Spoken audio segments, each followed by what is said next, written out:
তার নক্ষত্র চিহ্ন ধীরে ধীরে সমস্ত শরীরে শক্তি ছড়িয়ে দেয়।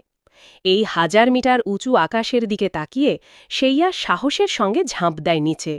সুপারহিরোর মতো ভঙ্গিতে অবতরণ করে সেইয়া। প্রহরার দায়িত্বে থাকা বর্মধারী যোদ্ধারাও ছুটে আসে, এই অনাহুত আগন্তুককে থামাতে প্রস্তুত। কথায় আছে, সেইয়ার এই যুদ্ধবর্মের হেলমেটের লড়াই রূপটা কিছুটা যেন রিংয়ের যুদ্ধে অংশ নেওয়া সেইয়ার মতোই। একেবারে যেন যুদ্ধ দেবতা আবির্ভূত হয়েছে তার মধ্যে। কিন্তু এবার রিংয়ের সেইয়ার মুখোমুখি হয়ে কাসিয়াস সরাসরি একটা লাথিতে উড়ে যায়। তার মানুষের মতো দেহটাও ভেঙে ছিন্ন ভিন্ন হয়ে যায়। অন্যদিকে জেগে ওঠা নক্ষত্র চিহ্ন ভিতরে শোয়ার মতো অন্য একজন লাল নক্ষত্রের দৈবিক শক্তির মানুষ আর তার বন্ধু ছিল।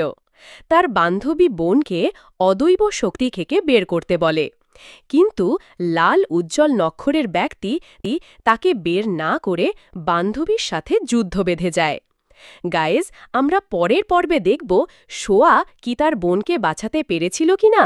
ততক্ষণ পর্যন্ত ভিডিওটি লাইক করে দাও, চ্যানেলটি সাবস্ক্রাইব করে রাখো পরবর্তী পর্বের জন্য।